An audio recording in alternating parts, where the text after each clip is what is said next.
Girlfriend culture বন্ধে উদ্যোগ নিচ্ছে ভারতীয় ক্রিকেট বোর্ড। আন্তর্জাতিক ম্যাচে কিংবা ফ্র্যাঞ্চাইজি লিগের খেলায় খেলোয়াড়দের গার্লফ্রেন্ডদের প্রায়শই দেখা যায় গ্যালারিতে। ম্যাচ শেষে আবার মাঠেও নেমে আসতে দেখা যায় তাদের। তবে এই গার্লফ্রেন্ড কালচার নিয়ে ভাবছে ভারতের ক্রিকেট বোর্ড। লাগাম টানতে চাচ্ছে এই সংস্কৃতিতে।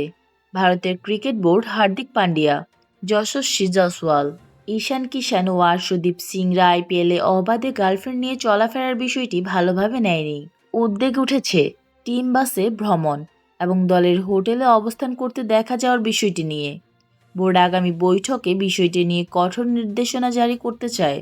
গার্লফ্রেন্ড কালচার সংক্রান্ত এই নিয়ম শুধু আইপিএলে নয়, ভারতের জাতীয় দলের বিদেশ সফরেও প্রযোজ্য হতে পারে। যদিও আইপিএল ফ্র্যাঞ্চাইজিগুলো বেসামরিক মালিকাধীন, তবুও বিসিসিআই একটি কেন্দ্রীয় নিয়ম চালু করতে চায়, যা সব দলের জন্য বাধ্যতামূলক হবে। ক্রিকেটের সকল আপডেট পেতে আমাদের সাথেই থাকবেন। ধন্যবাদ।